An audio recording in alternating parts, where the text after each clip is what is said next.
हेलीवेट्स तो हम लोग कर रहे थे complete Indian society for UPSC.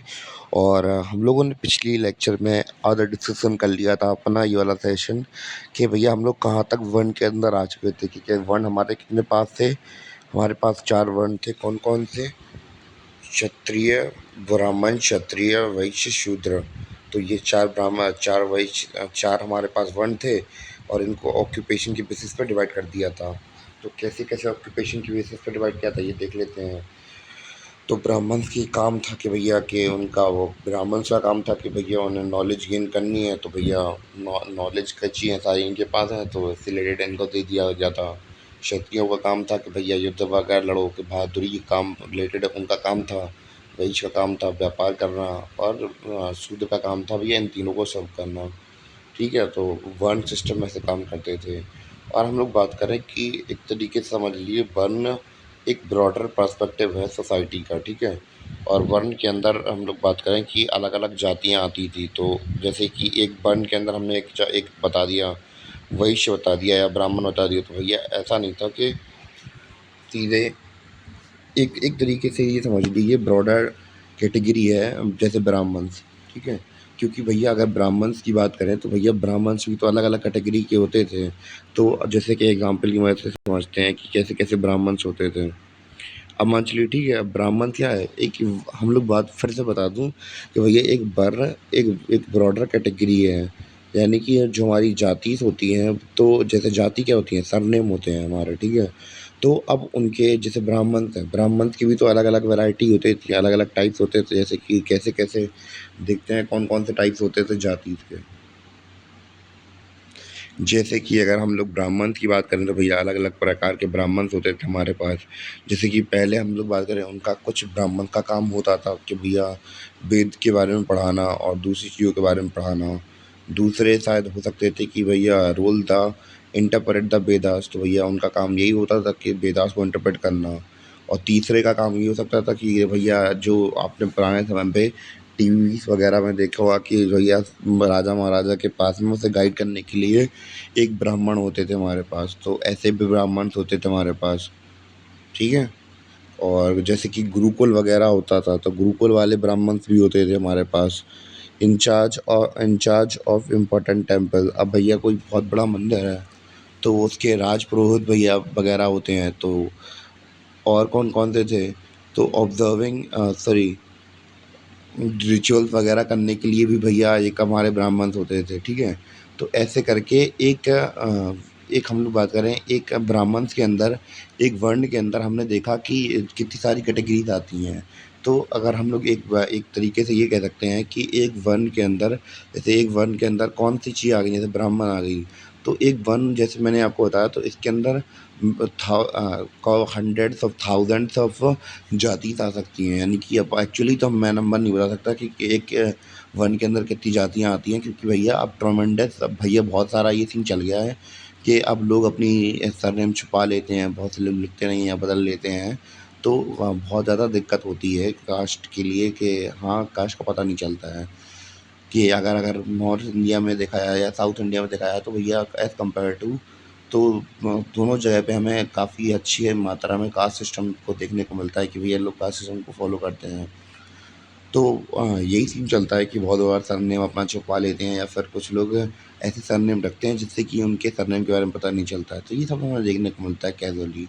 ठीक है, तो एक तरीके से हमने ये देखा कि भैया जो वर्ण है वो बॉर्डर कैटेगरी है। जैसे कि अगर हम लोग वैश्य की बात करें तो भैया वैश्य में आप लोगों को सुना होगा कि कुछ लोगों को सेठ, किसी का नाम सेठ, सेठिया, तो ऐसे पड़ता है। तो भैया सेठ सेठिया क्या होता है भैया, ऑब्वियसली जिसके पास लैंड ओनिंग होती है, एसेट वगैरह होते थे, तो पुराने समय पे उन्हें सेठ वगैरह बोलते थे, सेठी बोलते थे, सेठिया बोलते थे। तो धीमे धीमे करके उनके सरनेम भी ऐसे ही पड़ गए हैं। तो अब जैसे कि हम लोग बात करें ब्राह्मण्स की, तो ब्राह्मण्स भी हम लोगों ने देख लिए। तो हमें ये समझ में आया कि जो जो हमारे वर्ण थे, तो वर्ण बेसिकली एक ब्रॉडर कॉन्सेप्ट था किसका, जातीय का। क्योंकि अगर एक वर्ण की बात करें, जैसे ब्राह्मण बोला, तो ये ब्राह्मण को हमने कितने पार्ट में डिवाइड कर लिया। इसमें अगर जातीय की बात करें तो भैया जाति बहुत ज़्यादा होती हैं। क्लियर है इतना? तो उम्मीद है कि आपको समझ में आया कि जो जाति वगैरह थी ये कैसे क्या फॉर्म वगैरह होती थी और कैसे इनका फंक्शनिंग रहती थी। तो इतना क्लियर हुआ? तो समझ में आया कि वन के अंदर जाति कैसे फिट होती थी। और अगर जाति की डेफिनेशन की बात करें तो भैया यहाँ पे सिंपली लिखा हुआ भी है कि groups that are created because of traditional occupation, यानी कि जैसा वो काम कर रहे होते थे उस बेसिस पे उनके ग्रुप्स बना दिए जाते थे, तो भैया उन्हीं को जाति बोल देते थे। जैसे कि ब्राह्मण्स के अंदर हमने देखा था कि अलग अलग कैटेगरीज थी, तो उसके अंदर अलग अलग प्रकार की जाति बनती थी। जैसे कि एक हम लोग बात करेंगे त्रिवेदी हुआ, द्विवेदी हुआ, मिश्रा हुआ। तो हमने देखा कि बड़े वर्ण के अंदर भी भैया अगर एक वर्ण है हमारा ब्राह्मण, तो उसके अंदर बहुत सारी जातियाँ हो सकती हैं, एन नंबर्स ऑफ जातियाँ हो सकती हैं। जैसे ब्राह्मण के अंदर हमने बात की थी, तो सरनेम जितने, अब तो फिर यही हो रहा है कि सरनेम तो जितने चाहें उतने रख लेते हैं। और हम लोग बात करें कि सरनेम से पता क्या चलता है या फिर जाति से पता क्या चलता है कि भैया वो कौन सा ट्रेडिशनल ऑक्यूपेशन फॉलो करते हैं। जैसे कि अगर मैं आपको बात करूं कि भैया तो एक कम्युनिटी एग्जाम्पल ले रहा, भैया कोई बुरा मत मानना कि भैया मैं बात करता हूँ कि हम लोग बात करें कि जैसे गुप्ता सुना होगा आपने, गुप्ता हुआ, अग्रवाल हुआ। तो ये तो मैं आप लोगों को जब भी नाम सुना ही देते होंगे तो भैया बनिया कम्युनिटी की याद आती होगी, जिनका काम है कि भैया बिजनेस करना, व्यापार करना। तो भैया ऐसे जो सरनेम होते हैं इससे हमें यही पता चलता है कि इनकी जाति कौन सी है और ये किस प्रकार के काम करते हैं। तो ऐसे करके सीन चलता है हमें, ठीक है। तो भैया हम लोगों ने वर्ण और जाति तो समझ ली है। अब भैया बारी है गोत्र की। तो गोत्र क्या होता है, तो बेसिकली आप लोगों ने सुना होगा, सप्त ऋषियों के बारे में सुना होगा। तो सप्त ऋषि का सिस्टम चलता था कि 7 अलग-अलग ऋषि थे, तो भैया उन्हीं के वंशज हैं। ठीक है, अलग एक एक ऋषि के, जैसे कि हम लोग बात करें वंशज होते हैं, जब आपके शादी वगैरह होती है घर में, तो पूछा जाता है कि हाँ आपका गोत्र कौन-सा है, तो भैया उस ऋषि का नाम बताया जाता है। जैसे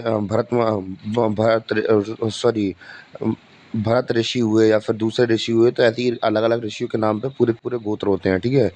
और गोत्र की इम्पोर्टेंस क्या है कि भैया गोत्र की इम्पोर्टेंस ये है कि भैया एक गोत्र के अंदर शादी नहीं करवाई जाती है। क्यों नहीं करवाई जाती है? तो भैया ऐसा माना जाता है कि अगर सेम कास्ट की सेम गोत्र की शादी करवाएँ, यानी कि वो कैसे होते हैं, कंसीडर किए जाते हैं सेम गोत्र के अंदर, कि वो भाई-बहन कंसीडर किए जाते हैं। क्या कंसीडर किए जाते हैं? भाई-बहन कंसीडर किए जाते हैं। अगर भाई-बहन की अगर हम लोग बात करें एक ही गोत्र के अंदर शादी करा दी, तो भैया वो लोग ऐसा मानते थे कि भैया जो हम लोग बात करें कि जीन्स में अगर शादी हो जाती है तो जीन्स में प्रॉब्लम हो जाती है, यानी कि जो बच्चे हो जाते हैं उनमें अपंगता आती है, या फिर आने वाले बच्चों में बहुत सारी बीमारियां पैदा होती हैं। किससे? अगर वो एक से एक दूसरे से एक कोई गोत्र के अंदर शादी कर लें तो यहाँ पे लिखा हुआ भी है कि भैया गोत्र क्या है, it is a social sorry it is a social where.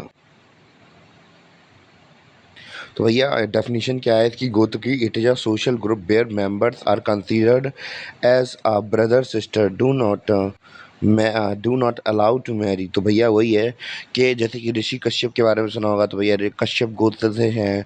तो यही होता है कि अगर एक मंचली की ऐसा एंसेस्ट्रल पर्सन जो कि सेम हुआ होगा किसी वक्त पे, तो या फिर हम लोग के जो पेरेंट्स वगैरह हैं तो वो भाई बहन हुए होंगे। तो ऐसा माना जाता है कि जैसे कि अगर सेम गोत्र के अंदर शादी कर लेंगे तो क्या हो जाएगा, बहुत ज़्यादा जेनेटिक प्रॉब्लम्स होने लगेंगी। तो भैया यही माना जाता था। इसीलिए हम लोग बात करें कि लोगों को पता होता था कि हाँ हमारे जो गोत्र के लोग हैं तो भैया इस गांव में है, ठीक है, तो उस गांव में दूसरे गांव के साथ दूसरे गांव वाले के साथ शादी करा देंगे। तो ऐसा सीन चलता था, ठीक है। तो गोत्र का सीन समझ में आया कि भैया एक ऐसा सोशल ग्रुप है जहाँ पे मेंबर्स कंसीडर किए जाते हैं भाई बहन की तरह, और साथ में शादी नहीं कर सकते हैं। क्यों नहीं कर सकते हैं? क्योंकि भैया जो उनके एंसेस्टर थे वो सेम थे। तो अगर यही मानता थी कि अगर सेम एंसेस्टर्स में सेम परिवार में सेम गोत्र में अगर शादी कराएंगे तो फिर क्या हो जाएगा, जेनेटिकली प्रॉब्लम्स आ जाएंगी बच्चों में, आने वाले जो फ्यूचर चिल्ड्रंस होंगे उनमें जेनेटिक प्रॉब्लम्स देखने को मिलेंगी हमें। ऐसा भी हो सकता है कि भैया उनके साथ थोड़ा उल्टा सीधा हो जाए कि भैया उनके साथ बहुत सारी बीमारियां मिलने लगे, उन्हें जेनेटिक प्रॉब्लम्स मिलने लगे। तो ऐसा सीन था गोत्र के अंदर, ठीक है। गोत्र समझ में आ गया। अब भैया जजमानी सिस्टम क्या होता है, तो भैया जजमानी सिस्टम को समझने के लिए आपको समझना पड़ेगा छोटे छोटे गांव पुराने समय के। तो जैसे कि हमें पता है कि एक पहले के समय में जैसे कि कुछ सेल्फ सफिशिएंट विलेजेस होते थे हमारे। कैसे सेल्फ सफिशिएंट विलेजेस होते थे? जैसे कि एग्जांपल दिखाऊं, गांधी जी ने इसीलिए गांधी जी के बारे में आपने सुना होगा, गांधी जी क्यों रूरल इकोनॉमी को सपोर्ट करते थे? इन्हें क्या बुलाते थे, मिनी रिपब्लिक्स बुलाते थे, ठीक है? कि यानी कि सेल्फ सफिशिएंट विलेजेस होते थे हमारे कुछ। तो भैया वहाँ पे एक जजमान होता था। कौन होता था? जजमान होता था। मेन आदमी कौन है? जजमान। यानी कि वो क्षत्रिय है। बेसिकली मेजरली वो क्षत्रिय होते थे, क्योंकि वही सबसे पावरफुल होते थे और उन्हीं के पास सबसे ज़्यादा एसेट्स, जैसे कि जानवर वगैरह या फिर गाय वगैरह, यानी कि गाँव का सबसे अमीर आदमी वही होता था, जजमान। इसलिए इसे जजमानी सिस्टम कह दिया, ठीक है? तो jajmani system refer to an inter interaction among the various jatis in a village. तो कैसे कैसे अलग जातियाँ एक दूसरे से इंटरेक्ट करती थी भैया, वही हमारा क्या होता है, जजमानी सिस्टम होता है। तो कैसे कैसे इंटरेक्ट करती हैं, समझाते हैं आपको। तो भैया हमारे मान चलिए कोई जजमान है, ठीक है, कोई पावरफुल व्यक्ति है। अब भैया मान चलिए कि अब क्या है कि इनके गांव में सब फिक्स है भैया। एक एक हमारे पास बार्बर है, एक हमारे पास आयरन स्मिथ है यानी कि लोहार है, गोल्ड स्मिथ है, सुनार है हमारे पास एक, ठीक है, एक कारपेंटर है और एक प्रीस्ट है, ठीक है। अब मान चलिए कि अब जजमान है, जजमान को क्या चाहिए, बाल कटवाने जाना है या इनकी फैमिली को क्या करवाने जाना है, इनकी फैमिली को बाल कटवाने जाना है। तो ये किसके पास जाएंगे, ये जाएंगे इनके गांव में। ट्रेडिशनली मान चलो कि जातियों से सदियों से यही काम चलता आ रहा है। तो भैया हमें पता है कि कास्ट सिस्टम बिलोंग करता था, मतलब कास्ट सिस्टम तो एग्जिस्ट करता ही था उस समय पर। तो जैसे कि अगर कोई दादा हैं, ठीक है, दादा उसके बार्बर हैं, तो उसने अपने बेटे को स्किल सिखाई, उसे भी अपना बार्बर बना दिया, उसे टेक्निक सिखाई जल्दी से। तो यही होता था, छोटी उम्र से उन्हें काम पे लगा दिया जाता था, तो और धीमे धीमे अपनी एज पे आते आते वो अपने काम में परफेक्ट हो जाते थे। तो भैया ऐसे करके ट्रेडिशनली काम चलता था। तो बार्बर का भी सीन ऐसे चलता। तो ये जजमान होते, तो जजमान अपने परिवार वालों को भेजते इनके पास, बार्बर के पास। इन वैसे डिस्क्रिमिनेशन तो चल ही रही थी, मतलब सेम गांव के अंदर डिस्क्रिमिनेशन भी चल रही है और अपना काम भी करवाया जा रहा है। तो बार्बर के साथ डिस्क्रिमिनेशन भी हो रही है और ब्रिटिशर्स देख के चौंक गए कि भैया कि डिस्क्रिमिनेशन भी चल रही है और काम भी हो रहा है अपना। तो यहाँ पे क्या सीन चलता था, वाटर सिस्टम का सीन चलता था। कोई अब मछली की अब बार्बर के पास गए, ये हमारे जजमान साहब बार्बर के पास गए, तो भैया ये क्या ली, इनने सर्विस ले ली और इसके बदले में इन्हें क्या दे दिया, गुड्स दे दिए, सामान दे दिया। इसमें कुछ भी हो सकता है, राशन हो सकता है, ठीक है। ऐसे ही अब प्रीस्ट के पास पहुँचे, तो प्रीस्ट के पास जजमान जब पहुँचेंगे तो भैया इनसे सर्विस लेंगे, तो भैया पूजा वगैरह करानी है इन्हें। इसके बदले में ये गुड्स ले लेंगे, जैसे कि अगर सोना वगैरह हो गया तो ऐसे चलता रहेगा। ऐसे ही ये आयरन स्मिथ के पास जाएँगे भैया, वो अपनी सर्विस देगा, ये अपनी सर्विस देंगे। गोल्ड स्मिथ के पास गए तो वो भी यही करेगा। तो ऐसा सीन चलता था हमारा। तो पहले के समय पे वाटर सिस्टम चलता था, वाटर सिस्टम मतलब एक सामान के बदले दूसरा सामान ले लो, तो ये सीन चलता था। और हम लोग बात करें, गाँव फिक्स ही थे कि एक गाँव के अंदर फिक्स बार्बर होते हैं। तो भैया एक जो बार्बर था, वो अपना गाँव छोड़ के दूसरी जगह पे नहीं जा सकता था। वो अंग्रेज़ ये समझ रहे थे। तो अंग्रेज़ों ने करा क्या, तो यही एक बार्बर दूसरे गाँव में जा नहीं सकता था। क्यों नहीं जा सकता था? क्योंकि भैया जो दूसरा गाँव होगा, वहाँ पे तो पहले भैया पहले से बार्बर होगा, जिसकी सदियों से, पीढ़ियों से उसका काम चलता आ रहा होगा। तो भैया ऐसे कोई घुसने नहीं देगा या फिर चला इनका काम चल नहीं पाएगा वहाँ पे। तो फर्दर उन्होंने क्या किया, अंग्रेज़ों ने वहाँ की इकोनॉमी को इन्फ्लुएंस करना स्टार्ट कर दिया कि उन्होंने एक तो इकोनॉमी को इन्फ्लुएंस किया। कैसे किया कि भैया अब धीमे-धीमे अर्बन सेंटर्स खुल रहे थे। अब भैया इनके पास चांस था कि बार्बर के पास या फिर दूसरे, हम लोग बात करें इन लोगों के पास अब चांस था कि ये लोग शहरों में जाके काम कर सकते थे, क्योंकि भैया वहाँ पे कौन कोई पूछने वाला था इतना ज़्यादा कि क्या है, क्या नहीं है, तो ऐसा सीन चल रहा था। तो ऐसे करके फर्दर हमने देखा कि भैया जो जजमानी सिस्टम था, ये धीमे-धीमे करके खत्म होने लगा। तो इतना क्लियर हुआ कि जजमानी सिस्टम कैसे खत्म हुआ। फिर धीमे-धीमे जब लोग शहर की तरफ जाने लगे, तो भैया जो जजमानी सिस्टम था वो कमज़ोर पड़ने लगा। और हम लोग बात करें कि अगर हम लोग जजमानी सिस्टम के कुछ फ़ायदे या फिर घाटों के बारे में बात करें, तो जजमानी सिस्टम का अगर फ़ायदे की बात करें कि पहले के समय पर जो गाँव थे, तो जो रूरल एरिया था, तो भैया वहाँ पे यूनिटी हमें देखने को मिलती थी। क्यों? क्योंकि भैया अगर मान चलिए कि अब मेन आदमी कौन है गाँव के अंदर? मेन आदमी तो हमारे जजमान हैं। अगर कोई दिक्कत हुई तो बार्बर को या फिर दूसरे लोगों को, तो किसके पास जाएँगे भैया? पावरफुल आदमी के पास जाएँगे, जजमान के पास जाएँगे। तो इनसे बॉन्डिंग बनी रहती थी। तो जब बॉन्डिंग बनी रहेगी तो भई थोड़ी बहुत यूनिटी तो बनी रहती है ना, कि मिलने जाते हैं। अगर वही हम लोग बात करें धीमे-धीमे अगर इसकी डिसएडवांटेज की बात करें, क्या था डिसएडवांटेज जजमानी सिस्टम का? तो भैया ऑब्वियस सी बात है, जब पावरफुल आदमी की जब किसी के पास पावर आती है, तो पावर, एक कोट सुना होगा आप लोगों ने, पावर करप्ट्स ह्यूमन। तो जैसे ही पावर आ जाती है आपके पास, तो भैया जो आदमी है उसका गलत फ़ायदा उठाने लगता है। तो भैया, तो ऐसा भी तो हो सकता था कि जजमान के पास ये गए सर्विस लेने, जजमान गए बार्बर के पास सर्विस लेने, तो भैया उसके बदले में उन्हें क्या कर देना था? एक बैग ऑफ राइस देना था, या फिर दूसरा कुछ गुड्स देने थे। उसके बदले एक बैग ऑफ राइस की जगह पे उन्होंने एक मुट्ठी तनक से 2-4 चावल दे दिए, तो भैया ऐसा भी तो हो सकता था कि वो उसे एक्सप्लॉइट करता था। तो ऐसा कुछ हम लोग देख सकते हैं थे कि एडवांटेज भी थे और डिसएडवांटेज भी थे जजमानी सिस्टम के। पर धीमे-धीमे क्या ये सिस्टम कैसा कमज़ोर पड़ने लगा। तो आया समझ में क्या होता है जजमानी सिस्टम। और हाँ, एक चीज़ मैं बता दूँ कि भैया कास्ट सिस्टम के बारे में मैंने नहीं बताया था अभी। कास्ट सिस्टम के बारे में एक फैक्ट ये है,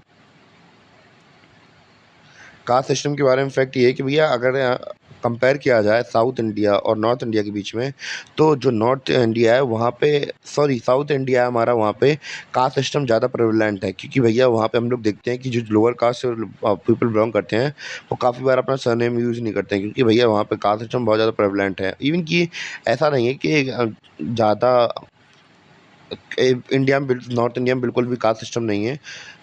एक्चुअली एग्जिस्ट करता है, काफ़ी हद तक करता है, पर कंपैरिज़न एक रेशियो बताना हो तो साउथ इंडिया में ज़्यादा देखने को मिलता है हमें। तो हमने वर्ण सिस्टम देखा, जाति सिस्टम देखा, गोत्र देखा और जजमानी सिस्टम देखा। तो क्या इतना समझ में आया किसी को, या फिर कुछ डाउट है? तो अगर हम लोग जजमानी सिस्टम की फिर से थोड़ा रिवीजन की बात करते हैं, कि अगर आपको नहीं आया हो तो भैया बता दे रहा हूँ मैं, कि कैसे-कैसे अलग जाति एक दूसरे के ऊपर मतलब डिपेंडेंट थी अपने काम के लिए। तो भैया कैसे-कैसे इन जाति के बीच में इंटरेक्शन होता था, वही हमारा जजमानी सिस्टम था। फिर बाद में ये क्या करने लगा, धीमे-धीमे कमज़ोर पड़ने लगा। क्योंकि बार्टर सिस्टम इकोनॉमी का तरीका चेंज कर दिए गए थे, और धीमे-धीमे अर्बनाइज़ेशन स्टार्ट हो गया था, जैसे कि अब लोगों के पास चांस था कि भैया वो अपने गाँव छोड़ के जा सकते थे। पहले तो ये सीन चलता था कि भैया दूसरे गाँव में अगर जाते, तो वहाँ पे सेटल नहीं हो पाते, क्योंकि वहाँ पे पहले ही से वो कास्ट के लोग बिलॉन्ग करते थे, तो प्रॉब्लम हो सकती थी। पर अर्बन जगह जाके तो भैया वो अपना ये सिस्टम को निपटा सकते थे। तो ठीक है, हमने अब तो क्लियर हो गया होगा वर्ण, जाति, गोत्र, जजमानी सिस्टम। वर्ण में ये था कि 4 अलग-अलग कैटेगरी हैं, और उनके काम के बेसिस पे उन्हें अलग-अलग बाँट बाँट दिया गया है। ब्राह्मण का काम था नॉलेज गेन करना, और क्षत्रियों का काम था कि भैया युद्ध वगैरह करना, वैश्य का काम था व्यापार करना, शूद्र का काम था सर्विस देना। और जाति का सिस्टम क्या था? जातियों का सिस्टम ये था कि एक एक वर्ण के अंदर, एक जो हम लोगों ने जाति की बात की थी जैसे ब्राह्मण्स, तो भैया इनके अंदर अलग-अलग कैटेगरीज़ भी भैया हमें बहुत सारी देखने को मिलती थी। अब एक फर्दर डिवाइड कर दिया जा सकता है, जो वर्ण है, वर्ण को एक बहुत बड़े लेवल पर डिवाइड कर सकता है। यानी कि एक वर्ण को बड़े कैटेगराइज़ में, बड़े तरीके, मोटे तौर पे आप लोग देख सकते हैं। एक वर्ण के अंदर बहुत सारी जातियाँ आ सकती हैं। जैसे ब्राह्मण्स के भी अलग-अलग टाइप्स होते हैं, जैसे मिश्रा, त्रिवेदी, द्विवेदी। तो अब इनके भी भैया काम अलग-अलग हैं, और काम के बेसिस पे ही उनके नाम या सरनेम रखे जाते थे, वही जाति कहलाती है। जैसे अगर ब्राह्मण्स की बात की जाए, तो भैया ब्राह्मण्स में टीचिंग करना काम हो गया उनका, टीचिंग अबाउट वेदास या फिर दूसरे ग्रंथ वगैरह। तो इंटरप्रिटेशन करना वेदास का, इसके बेसिस पे भी ब्राह्मण्स के नाम, जाति अलग हो जाती थी उनकी। और भैया कुछ कुछ कुछ हमारे ब्राह्मण्स का काम होता था कि भैया जो राजा के कोर्ट में जाके उसे गाइड करना राजा को, और फिर कुछ ब्राह्मण्स का काम था गुरुकुल्स में काम करना। तो इसी बेसिस पे उनके सरनेम या फिर कास्ट अलग होती थी। जैसे कि अगर इस किंग कोर्ट वालों की बात करें, तो भैया ये मिश्रास वगैरह होते थे। और अगर हम लोग बात करें कि इंटरप्रिटेशन करना होता था, तो वो ब्राह्मण्स अलग होते थे, उनके सरनेम्स अलग होते थे। तो यानी कि सरनेम एक तरीके से उनका क्या काम करते हैं, तो भैया वो उनका सरनेम या फिर उनकी वही कास्ट हो जाती थी, ठीक है? क्लियर हुआ? वो इसी को हम लोग जाति बोलते हैं। तो जैसे कि अगर वैश्य के अंदर बात किया जाए, तो हमने अभी तो ब्राह्मण की बात कर ली थी। वैश्य के अंदर बात की है तो भैया सेठी, सेठ, सेठिया, तो भैया बहुत से लोगों का सरनेम होता है। तो ये कैसे सरनेम पड़ते हैं ये सब? तो ऑब्वियस सी बात है कि एक गाँव के अंदर पावरफुल आदमी होता, तो भैया जाते थे, उनके उनसे लोग सामान लेते, मतलब पैसे वगैरह उधार लेते थे। सेठ जी, सेठ जी, सेठ जी ऐसे करके उनके नाम पड़ने लगे धीमे-धीमे, ऐसे ही करके उनका सरनेम भी यही पड़ने लगा। तो ऐसे करके उनके नेम वगैरह पड़ने लगते थे हमारे नॉर्थ इंडिया में या फिर साउथ इंडिया में, जैसे भी आप लोग जाएँ। जैसे सेट्टी वगैरह, सेट्टी साउथ इंडिया में चलता है, तो शेट्टी, शेट्टी, शेट्टी मतलब सेठ साहब हैं हमारे, बहुत पैसा है इनके पास, ठीक है? तो वैसे शेट्टी पड़ गया। क्लियर है इतना? तो भैया हम लोगों ने अपना पहला silent feature caste system complete कर लिया है, ठीक है। अब इसके बाद जब कास्ट सिस्टम हमारा कंप्लीट हो गया, इसके बाद हम लोग बात करने वाले हैं रिलीजियस डाइवर्सिटी, यानी कि धार्मिक विविधता देखेंगे कि कैसे कैसे हमारे यहाँ पे अलग अलग धार्मिक लोग रहते हैं। तो भैया उनसे रिलेटेड प्रॉब्लम्स, उनसे कैसे सेकुलरिज्म का कॉन्सेप्ट होता है, तो भैया ये जब चैप्टर आएगा तो तब हम लोग देख लेंगे। तो भैया जैसे कि हम लोग को देखते हैं कि हिंदू हमारी सोसाइटी के अंदर बिलोंग करते हैं, मुस्लिम्स हैं। तो भैया ये पिछला जो सेंसस था उसके हिसाब से डेटा लिखा हुआ है, जैसे कि हिंदूज हमारे पास 79.8% है, मुस्लिम्स 14.2% है, क्रिश्चियंस 2.3% है, सिख्स हमारे पास 1.7% है, बुद्धिस्ट 0.7% है और जैन 0.4% है हमारे पास। तो भैया जो हमने ये डेटा इस्तेमाल किया है, तो भैया ज़्यादातर आप लोग जितना भी हो सके आपसे, तो जो गवर्नमेंट डेटा होता है, जैसे कि सेंसर 2011 के सेंसर के हिसाब से जो डेटा होता है वही उसी डेटा के हिसाब से सिनेरियो सही रहता है। वरना अगर आप लोग ऐसे वैसे पढ़ते हैं तो यहाँ वहाँ की रिपोर्ट पढ़ते हैं तो अच्छा नहीं होता है ये। और मैं आपको बता दूं कि भैया इस साल हमें जैसे कि न्यूज़ में सुनने को मिल रहा है 2025 में भी कि कास्ट सेंसर्स होने हैं। तो ये भैया बहुत सालों बाद ऐसा सीन चल देखने को मिलता है। देखिए होता क्या है आगे चल के। तो भैया ऐसे करके हमारी अलग अलग सोसाइटी, हमारी जो हमारे इंडिया है, तो भैया इंडिया के अंदर हमें देखने को मिलती है क्या, रिलीजियस डाइवर्सिटी। और भैया परसेंटेज में आपको दिखाई दिया कि हाँ कैसे कैसे लोग डिवाइडेड हैं। तो भैया सेकंड फीचर भी हमारा कंप्लीट हो गया। और हम लोग अगर आप लोगों को ये लग रहा है कि भैया सर थोड़ा तो कम पढ़ रहा है इसमें, तो भैया अभी तक हम लोग केवल केवल ब्रीफली इंट्रोडक्शन देख रहे हैं, यानी कि शॉर्ट में इंट्रोडक्शन देख रहे हैं। वरना बाकी सारी चीज़ें तो जब इनको पढ़ेंगे तो भैया बहुत बड़े बड़े चैप्टर्स हैं। और हम लोग पढ़ेंगे, ऐसा नहीं है पढ़ेंगे नहीं, पढ़ेंगे अपने आगे चल के चैप्टर्स में। और तीसरा हम लोग देखते हैं कि भैया रेशियल डाइवर्सिटी देखने को मिलती है। तो रेशियल डाइवर्सिटी क्या होती है, रेश होती है भैया। तो रेश क्या होती है, हमें पता है कि ये प्रजाति कौन सी है हमारी, variation in their physical characteristics. तो भैया अगर हम लोग इंसानों की बात करें तो इंसानों के अंदर हमें क्या देखने को मिलता है, इंसानों के अंदर हमें देखने को मिलता है कि जो हमारे फिजिकल फीचर्स हैं वो थोड़े बहुत अलग हैं। कैसे हैं, फिजिकल फीचर्स थोड़े अलग अलग होते हैं। कैसे होते हैं, फिजिकल फीचर्स थोड़े अलग होते हैं। जैसे कि उनके कलर, स्किन का कलर थोड़ा अलग होता है। अब जैसे यूरोपियंस हैं उनकी कलर थोड़ा अलग है। और हाइट भी थोड़ी बहुत अलग होती है। और स्किन, अगर नोज़ का स्ट्रक्चर भी अलग अलग होता है, skull, lips, eyes, face, hair. तो जैसे कि आप लोगों ने वहाँ पे यूरोप वगैरह में देखा ब्लॉन्ड हेयर होते हैं लड़कियों के या फिर लड़कों के। यानी कि ऐसा नहीं है कि डाई कर देते हैं, ब्लीचिंग कर लेते हैं। तो ये वहाँ पे पैदा होते हैं, पैदा होने के बाद ही उनके कलर वैसे हो जाते हैं। तो भैया फेस का स्ट्रक्चर किसी का सिमेट्रिकल होता है, किसी का अलग अलग अलग अलग अलग अलग लोगों का लंबा होता है। जैसे चाइना वगैरह हुआ या फिर दूसरी जगह हुआ, तो भैया यहाँ की आंखें थोड़ी छोटी होती हैं आदमियों की।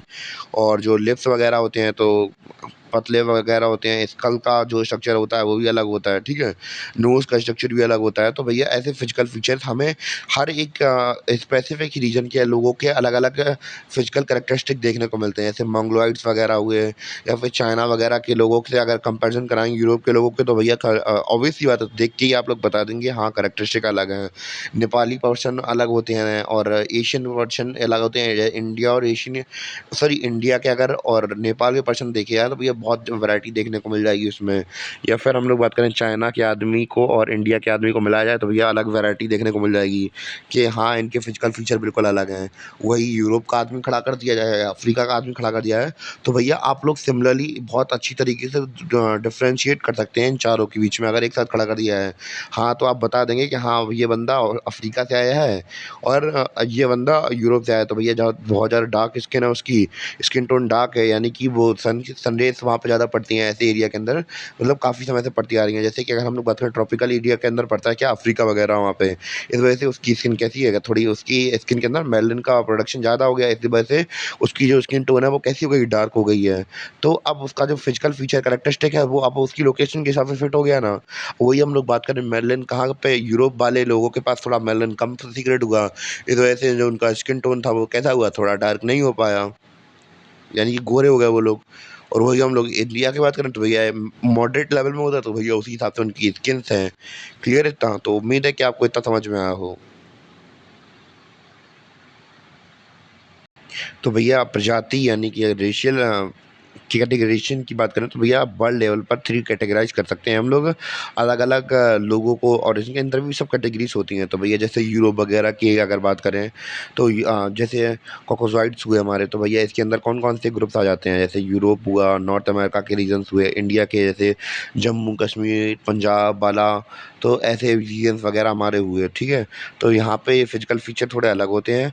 और जैसे कि अगर मोंगलॉइड्स की बात करें तो भैया इधर के जो नागालैंड हुआ, मणिपुर हुआ, नॉर्थ ईस्ट में भैया नॉर्थ ईस्टर्न पार्ट में हमारे मोंगलॉइड्स लोग रहते हैं, मतलब चाइना और जापान और कोरिया, ऐसे इनके जो फिजिकल फीचर्स होते हैं वैसे देखने को मिलते हैं, ठीक है? इसको लेकर काफ़ी लोग डिस्क्रिमिनेट भी करते हैं उन्हें, तो ये चीज़ें सही नहीं रहती हैं, किसी को डिस्क्रिमिनेट नहीं करना चाहिए।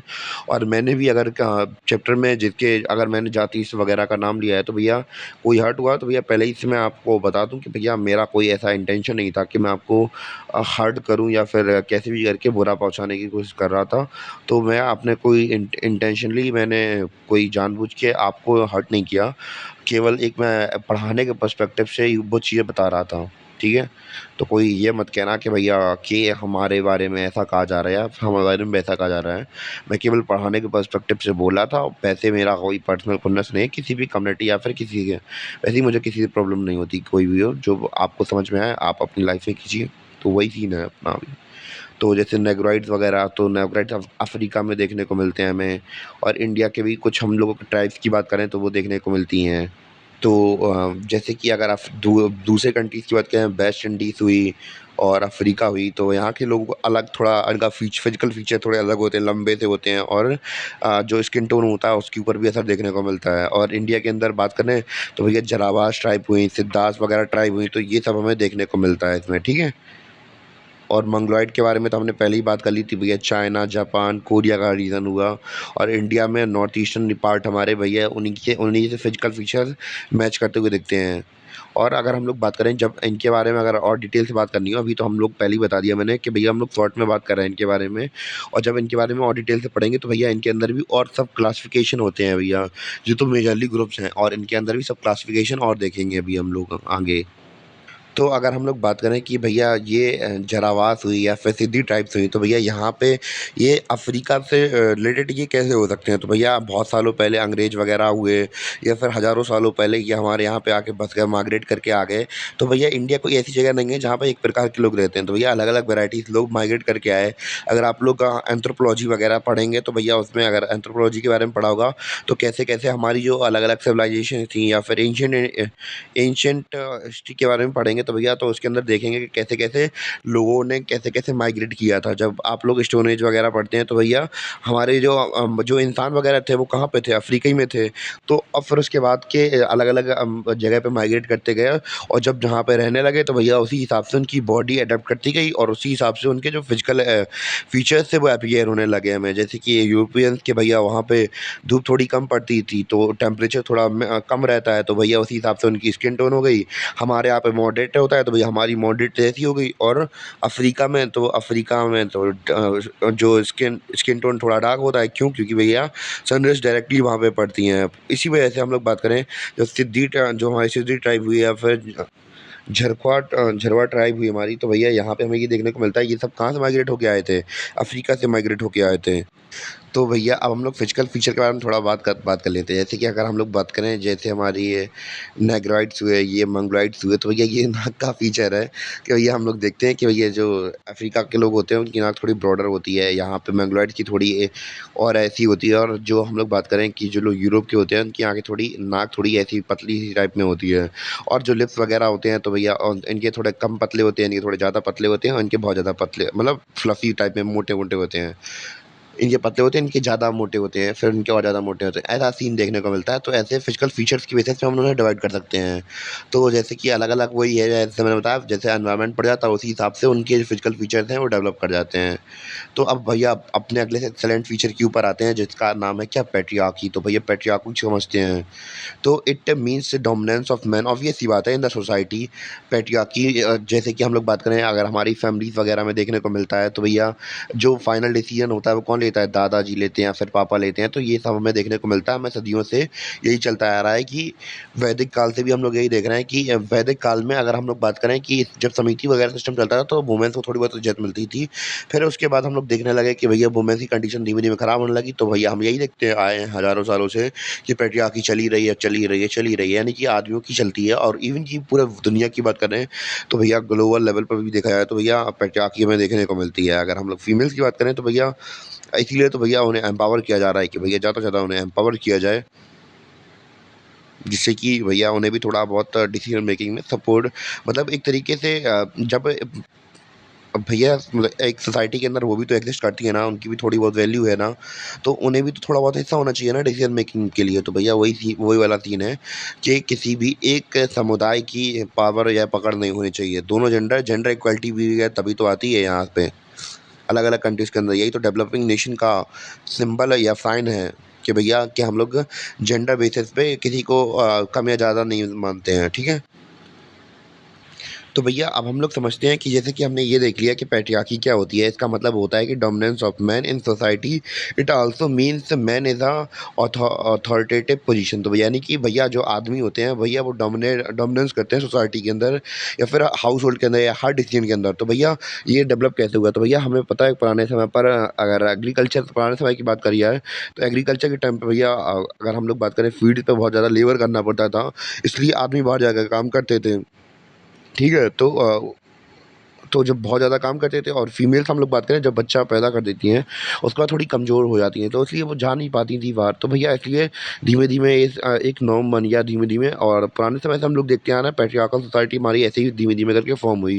या फिर वॉरफेयर में जाना हो तो वॉरफेयर में अब तो भैया औरतें तो जा नहीं सकती हैं, क्योंकि भैया अगर वहाँ पे जाएँगी, तो एक तो उनका फ़िज़िकल जो फ़ीचर होते हैं, जो धीमे-धीमे समय के साथ इवॉल्व हुए हैं, क्योंकि भैया स्टार्टिंग से मैंने थोड़ा लेबर किया है, तो भैया उनका जो फ़िज़िकल फ़ीचर है या फिर बाहर जाके शिकार करना हो या फिर दूसरी चीज़ें करना हो, तो भैया वो ज़्यादा करते रहते थे। तो इसलिए उनका फ़िज़िकल जो फ़ीचर है, शरीर है, वो उसी हिसाब से डेवलप हुआ है। तो औरतें इतना ज़्यादा फ़िज़िकल फ़ीचर करती नहीं थी, मतलब बाहर जाके जंगें लड़ना।